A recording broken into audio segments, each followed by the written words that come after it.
আপনি অনেক কিছুই রান্না করেছেন, সকালবেলা মিষ্টি মিঠানো অনেক ধরনের আপনার সেমাই রান্না করেছেন, 4-5 ধরনের সেমাই, আরো বেশি অনেক অনেক ধরনের, কিন্তু এগুলো সুন্নাহর বাহিরে।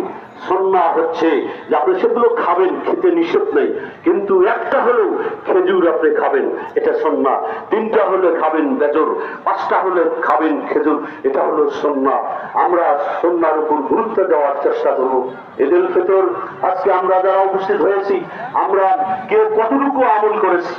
এই রমাদান আমাদেরকে আল্লাহ রাব্বুল আলামিন দান করেছিলেন নবীর মাধ্যমে, বড় নিয়ামত। আল্লাহু আকবার। জাহান্নাম থেকে বাঁচার, জান্নাত পাওয়ার সবচেয়ে বড় অস্ত্র, বড় হাতিয়ার হলো এই মাহে মোবারক রমাদান। সেটা আমরা কিন্তু পেয়েছি। আমরা সবকিছু ভুলে গিয়ে, আমাদের একে অপরের সঙ্গে দ্বন্দ্ব ফাসাদ অনেক কিছু ভুলে গিয়ে আমরা ঈদের মাঠে উপস্থিত হতে পেরেছি। এটাই আল্লাহর দরবারে শুকরিয়া আদায় করতে হবে। বলুন আলহামদুলিল্লাহ।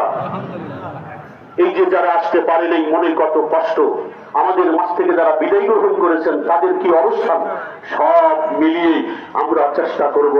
সাহাবা ইকরাম তারা যে কষ্ট করেছেন দিন কায়েমের জন্য, আমি আল্লাহর পথে দাওয়াত এই বিষয়টিকে সামনে রেখে কথা বলার জন্য চেষ্টা করব, যতটুকু পারি আপনাদেরকে বোঝানোর জন্য। বিশেষ করে এটা